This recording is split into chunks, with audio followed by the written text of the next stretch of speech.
देखिए, आज हम लोग बात करने जा रहे हैं नवोदय विद्यालय समिति के एग्जामिनेशन पर। जो लोगों ने नवोदय विद्यालय का फॉर्म भर रखा था, जिन लोगों ने नवोदय विद्यालय की तैयारी कर रखी थी, जिन लोग नवोदय विद्यालय में अपना सिलेक्शन चाहते हैं, उनके लिए मैंने पहले भी बताया है जीएस और उसके बाद आपके हिंदी, इंग्लिश और उसके साथ जो रीजनिंग है, इन क्वेश्चंस को करना है। इनमें केवल पास होना होता है और बाकी आपको कमांड सब्जेक्ट लेवल पर देना होता है। तो सब्जेक्ट लेवल पर मैं आपसे बात करना चाहूंगा कि नवोदय विद्यालय के तैयारी में, नवोदय विद्यालय के एग्जाम को क्वालिफाई करने में आपको इस बात का जरूर भैया ध्यान रखना पड़ेगा कि हमें अपनी तैयारी किस उद्देश्य से करनी चाहिए, अपनी तैयारी में क्या चेंज करना चाहिए और किन चीज़ों को लेकर के मैं अपनी तैयारी करूं कि हमारा सिलेक्शन नवोदय विद्यालय समिति एज ए पीजीटी केमिस्ट्री हो जाए। तो इसके लिए आप आज की ये वीडियो जरूर देखिएगा। मैं आपको ये बताना चाहूंगा कि अगर आपको नवोदय विद्यालय का जो पीजीटी एग्जामिनेशन है, इसे अगर क्वालिफाई करना है, इसे अगर निकालना है, इसमें अगर सेलेक्ट होना है, तो आपको क्या करना चाहिए, कौन सी बातें हैं जिनको आपको गंभीरता से सोचना चाहिए, जिन पे आपको गंभीरता से क्वेश्चंस करना चाहिए, जिन पे आपको प्रैक्टिस करनी चाहिए, ये सब बातों को लेकर के आज हम आपके सामने हैं। मैं हूं अनुज शर्मा और आपका बहुत बहुत स्वागत करता हूं अपने इस चैनल एरोमा केमिस्ट्री क्लासेस में। एरोमा केमिस्ट्री क्लासेस आज इंडिया में पीजीटी का एक बेस्ट प्लेटफॉर्म बनने जा रहा है और इसके लिए आपका बहुत बड़ा सहयोग मेरे साथ में है। बहुत सारे बच्चे पढ़ रहे हैं, लगभग 500 स्टूडेंट्स ऑल ओवर इंडिया से मेरे साथ जुड़े हुए हैं और ये 500 स्टूडेंट भरपूर तैयारी कर रहे हैं। इनका जो जज्बा है, इनको वाकई में सलाम करना चाहिए, क्योंकि ये बच्चे, मैं तो, मेरे लिए तो बच्चे ही, ये जितने भी साथी हैं, ये जितने भी कैंडिडेट्स हैं, जितने भी एस्पायरेंट्स हैं, ये सभी पूरी कोशिश, पूरी ताकत लगा रहे हैं। इनका प्रैक्टिस सेट पर डे डाल रहा हूं, इनको प्रैक्टिस भी करा रहा हूं। तो अगर आप ये चीजें देख रहे हैं, अगर आप तक ये बातें पहुंच रही हैं, तो मैं आपको यह श्योर करना चाहता हूं कि आपको चैप्टर वाइज प्रैक्टिस कहां से करनी चाहिए नवोदय विद्यालय समिति के एग्जामिनेशन के लिए। नवोदय विद्यालय समिति के एग्जामिनेशन के लिए ना तो मैं यहां कोई एडवर्टाइजिंग कर रहा हूं और ना ही किसी प्रकाशन के बारे में बात कर रहा हूं, लेकिन जरूर जो किताबें अच्छी हैं उनकी तारीफ तो जरूर की जाएगी, इसमें कोई दो राय नहीं है। तो मैं पहले आपको यह सलाह दूंगा कि अपनी जो गवर्नमेंट की एनसीईआरटी है, इसको एक बार जरूर पढ़िए। इससे बढ़िया किताब तो कोई है ही नहीं नवोदय विद्यालय समिति के एग्जाम को क्वालिफाई करने के लिए। लेकिन मैं यहां पर यह भी बात बोलना चाहूंगा कि एनसीईआरटी अपने में बहुत ही बेस्ट किताब मानी जाती है, लेकिन प्रैक्टिस क्वेश्चन आप कहां से लाओगे, इससे कंसेप्ट तो क्लियर हो जाएगा, लेकिन बहुत सोचो कि अगर मान लीजिए कि मैं प्रैक्टिस करूं, तो जब तक प्रैक्टिस नहीं होगी आप कैसे क्या कर पाओगे, सफलता आप कैसे पाओगे। तो इसके लिए साइड में आपके पास प्रैक्टिस बुक 12th क्लास की पेनी पढ़ाई और पॉइंट्स तैयार करिए एनसीईआरटी से।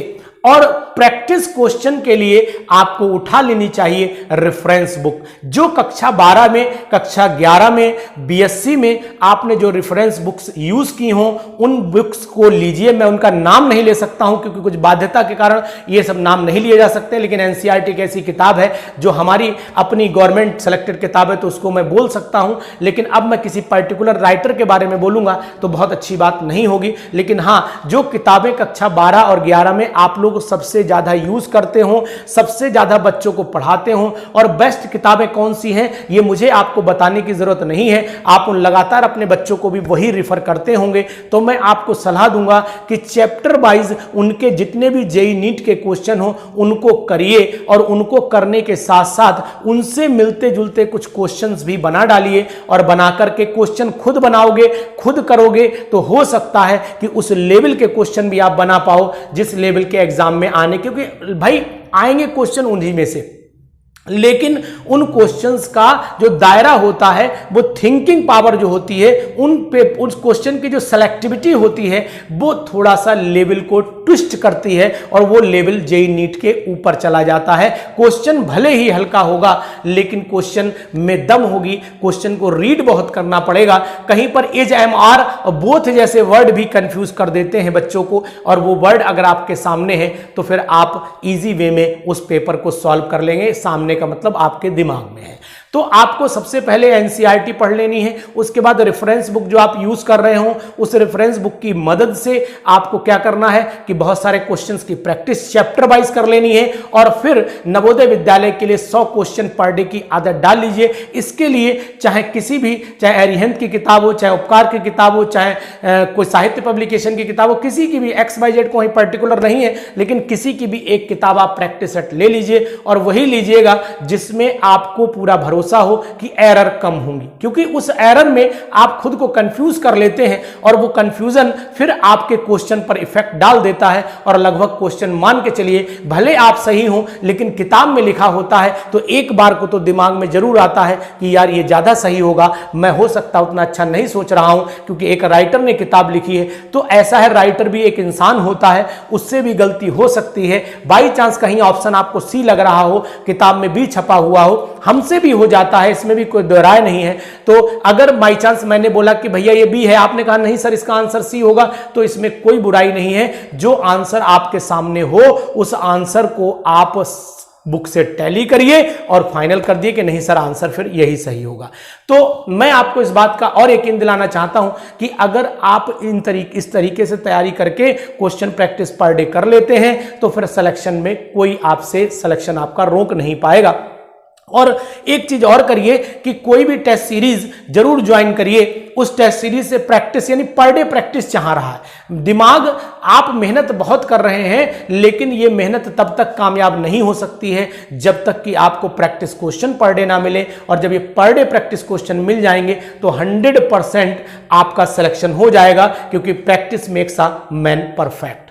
ज्यादा से ज्यादा थ्योरी पढ़ डालिए, मजा नहीं आएगा, लेकिन अगर यही थ्योरी आपने ऐसे पढ़ी कि आपने प्रैक्टिस करते चले गए तो जिन थ्योरीज के पॉइंट पर आपको कंफ्यूजन होगा, जिन थ्योरीज के पॉइंट पर आपको डाउट होगा, वो पॉइंट 100% आप निकाल देंगे, क्योंकि क्वेश्चन अब उनसे रिलेटेड आ चुका है आपके सामने, वो डाउट भी आपका क्लियर हो जाएगा। तो इसलिए आप प्रैक्टिस जरूर करिएगा, रेफरेंस बुक की मदद लीजिएगा।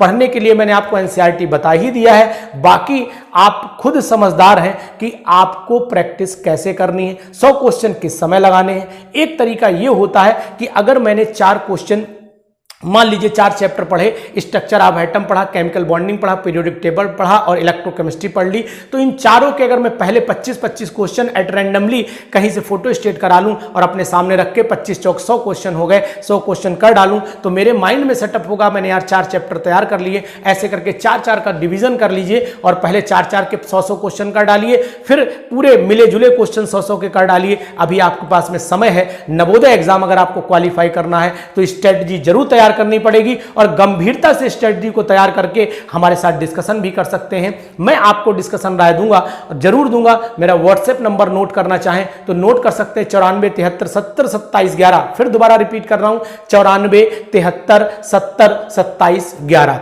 अगर इस नंबर पर व्हाट्सएप करेंगे, इस नंबर पर मैसेज डालेंगे तो मैं आपकी मदद जरूर करूंगा, लेकिन आप व्हाट्सएप करिएगा। फोन करना, फोन उठाना इसलिए पॉसिबल नहीं हो पाता है क्योंकि समय का अभाव रहता है, और आपसे बात करने के लिए मैं हमेशा तत्पर रहूंगा और उस बात के लिए आपको व्हाट्सएप पर जरूर रिप्लाई करूंगा। 24 घंटे में जरूर रिप्लाई आपके पास पहुंचेगा, देर पहुंचेगा सवेर पहुंचेगा, लेकिन पहुंचेगा जरूर। आपकी बात को सुनता हूं, समझता हूं, जरूर रिप्लाई करता हूं। और यही एक पहला एरोमा केमिस्ट्री क्लासेस पहला प्लेटफॉर्म है जहां आप डायरेक्ट मुझसे बात करते हैं। बीच में कोई आपके सामने ऐसा नहीं है कि आप जा रहे हैं रिसेप्शनिस्ट पहले आपसे बात करवाएगा। मेरा इतना बड़ा कोई प्लेटफॉर्म नहीं है, एक मात्र छोटा सा टीचर हूं, लेकिन उम्मीद बड़ी लेकर के चल रहा हूं और एक दिन जरूर इंडिया का लार्जेस्ट प्लेटफॉर्म पीजीटी का तैयार करूंगा और इस लार्जेस्ट पीजीटी प्लेटफॉर्म पर आपको भी मौका जरूर दूंगा और आप अपने आप को पीजीटी में पहले सेलेक्ट कर लीजिए। उसके बाद मैं आपको लेकर के आऊंगा इसी प्लेटफॉर्म पर और आपसे बिल्कुल बहुत बेस्ट प्लेटफॉर्म आपकी ही हेल्प से बनवाऊंगा। तो प्लीज आप इस एग्जाम को क्वालिफाई करिए, आगे बढ़िए। पहला इंसान आपको मिलेगा जो पीजीटी होने के बाद भी लोगों से कहता है कि पीजीटी क्वालिफाई करिए, अदरवाइज आपके मोहल्ले का आदमी अगर पीजीटी क्वालिफाई कर जाएगा तो वो कभी नहीं चाहेगा कि आप पीजीटी एग्जामिनेशन क्वालिफाई करें। वो तो यही चाहेगा यार जिंदगी भर प्राइवेट पढ़ाते रहो, उसकी सोच ही यही होगी। लेकिन अनुज सर बिल्कुल चाहते हैं कि आप पीजीटी में सेलेक्ट हों और आप हमारे से अच्छी जगह पर पहुंचे, हम जहां पर उससे लाख गुना अच्छी जगह पर पहुंचिए, लेकिन सिलेक्शन पीजीटी में जरूर लीजिए। हम आपके साथ में आपकी पूरी मदद करते रहेंगे, पूरे आपकी मदद के साथ साथ में आपका जो मुझसे हेल्प हो सकती है related to the study material वो भी आपकी करूंगा। लेकिन एक क्राइटेरिया के साथ में, एक लिमिटेड हमारा दायरा है, उसके साथ में रह के आपकी पूरी हेल्प की जाएगी। क्योंकि दुनिया बहुत बड़ी है, इस दुनिया में कौन कैसा है इसको समझना और इसको मीन्स हम तक पहुंचे। क्योंकि आप हमसे अगर 500 किलोमीटर दूर बैठे हुए हैं तो मैं आपसे फ़ोन से बात करके बहुत कुछ भांपता हूं, लेकिन उस भांपने के बाद भी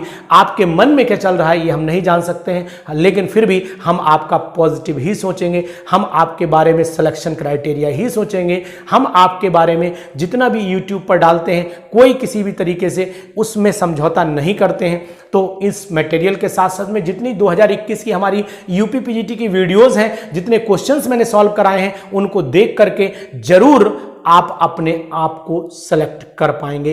तो आप इस चैनल पर बने रहिए, आपको अप टू द मार्क करता रहूंगा, आपको डायरेक्शन भी देता रहूंगा, आपको गाइडेंस भी देता रहूंगा और आपके लिए एक अच्छे कोच का काम जरूर करूंगा जो मेरे से हो सकता है। तो ध्यान रखिएगा कि ये एक ऐसा प्लेटफॉर्म है जो आपको पीजीटी के लिए सिलेक्शन के लिए काम करता है। और ये पीजीटी सिलेक्शन मेरा उद्देश्य है, मेरा संकल्प है कि जितने भी मेरे भाई बहन हैं वो पीजीटी में सेलेक्ट जरूर हों। लेकिन उस सिलेक्शन के लिए आपको मेहनत जरूर करनी पड़ेगी। बताए गए तरीके से करेंगे तो आप इजी वे में सिलेक्शन पा लेंगे।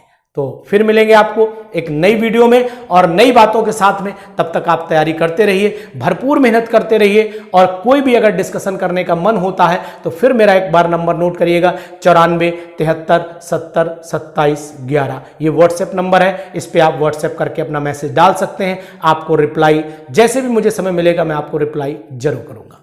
Thank you, have a nice day.